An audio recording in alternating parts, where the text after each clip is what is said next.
Well, thank you. We're back. First of all, I was very gratified by the reaction to our fart video. The online comments were stellar. Our community has so much creativity. A couple have to stand out in my mind. One guy sent in, if he doesn't shit, you must have quit. And another of our commenters pointed out, he said, this is a little erudite for me, but I took notes and I finally get to central point. And one of the most heartening, or a couple of you actually got what the purpose was, that it actually has strategic value, because all these people do is fart. And if you saw, since we did this, it was picked up by Jimmy Kimmel, by Wanda Sykes. If you watched the White House Correspondents' Dinner, Colin Just talked about how much Trump farts. So don't let up. You have to keep pressing. And one of the things I did not know, and I was gratified to find out, is that in the UK, a fart is known as a Trump. I think we should adapt that language between now and Election Day. And particularly any of you that have children and grandchildren or whatever it is, insist that they start calling a fart a Trump, because this is very, very important to our strategy of mocking him and doing things that the Biden campaign is unable to do. I also, I didn't realize this, but there's some dispute as to whether it was a fart or a shart. Now, a shart is a combination shit and fart. And people think I'm wrong, that it was something more than a fart. And we can definitely go delve into this, because he might have shat a shart. And that's the one thing you don't want to do, is shat a shart. It's not good.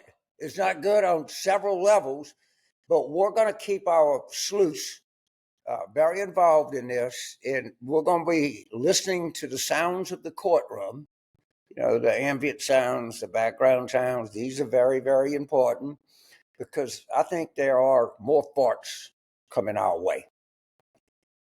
So I hear this a lot.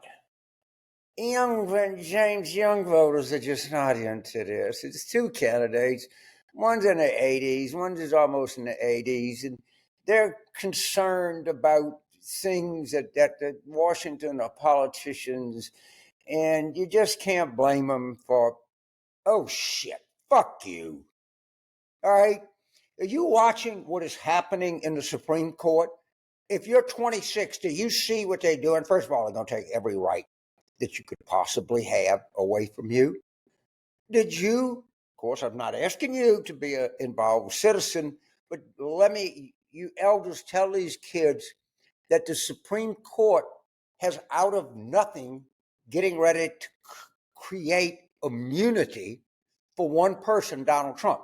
Now, I am hardly a scholar of the American Revolution and the founding, but I do know this. One of the principles of the founding of the United States of America was that no person was above the law.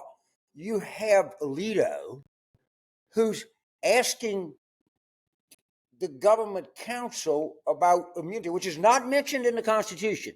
The only time, to show you the cat about immunity, that did mention immunity for members of Congress traveling back and forth from their districts to Washington. That's it. And these assholes want to tell you, well, we are originalists and we constructionists and we believe in the original language of the Constitution, except if it comes to Trump and we're just a pack of illegitimate whores. And that's what they are. You got to understand, you have to follow whatever they say. I'm not saying you don't. Just like if you live in Russia, this is illegitimate court. You think Thomas is legitimate? You think Thomas didn't perjure himself about Anita Hill? Are you kidding me? Have you read Jane and Jill's book?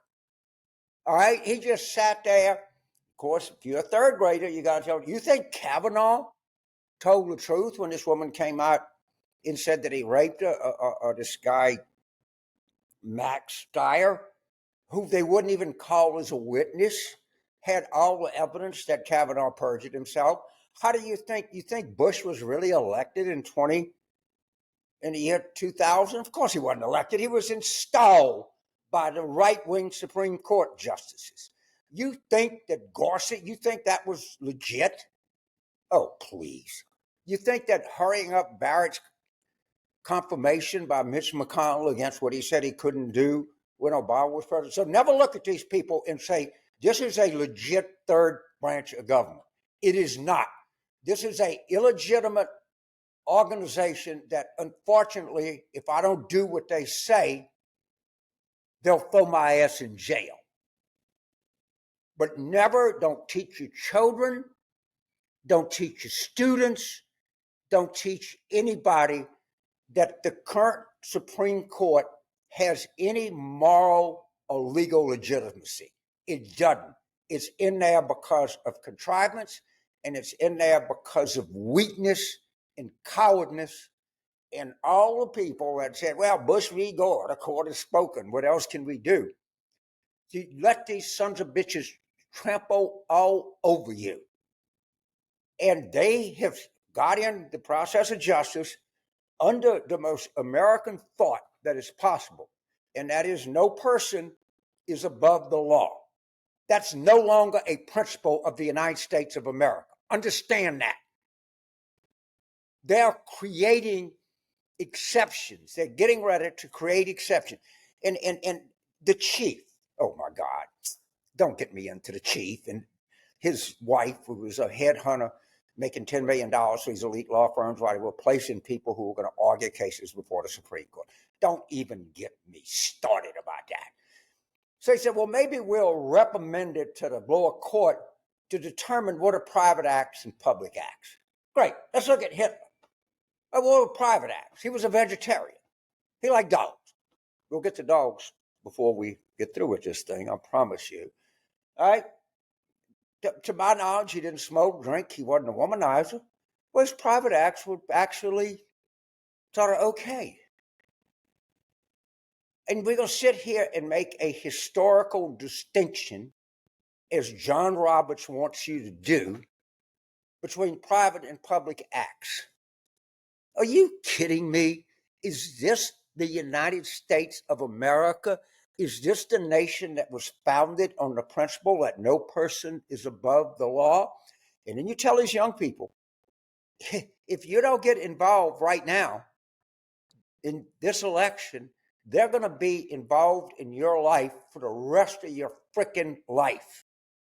And if Trump and Roberts and Alito and Gorsuch and Thomas and Leonard Leo and the Heritage Foundation, if they get a hold, there will be no government left. There will be no rights left. You'll live under theocracy. You'll end up with Christian nationalism. But that's all right, you little fucking 26-year-old. You don't feel like the election's important to me. They're not addressing the issues that I care about. Well, the New York Times wrote a story about the Harvard Youth Poll, which is a pretty good, well-regarded thing, a guy named John Della Volpe. And very recently, they gave youngsters the 15 most important issues. Clocking in at number 14 was student debt. You wouldn't know that if you read the fucking press. Number 15 was the issue of Palestine. High on the list was abortion, was interest rates, was housing affordability, were all of these other things. You are being insufficiently served by the commentariat, and to some extent, you're being insufficiently served through democratic messages. So my advice to tell these young people to get off your motherfucking ass and go vote, because you should vote like your entire future and the entire future of this United States depends on it, because quite frankly, it does. And that's not an exaggeration. Now, before I go and leave you, and I'll be traveling here next week, so probably be Tuesday a little over a week from now that I'll be back. But let's talk about Kristi Noem. So Kristi Noem wrote in a book, she thought about this, that she shot a 14-year-old puppy. So you ask yourself, why did she do that? Well, there were two reasons. Number one, she and Corey Lewandowski all having a living in open, notorious, and flagrant concubinage.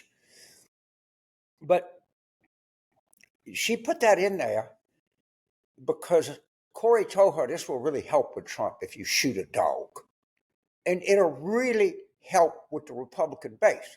Because if you're not willing to shoot a dog, then you're not willing to shoot a migrant. All right?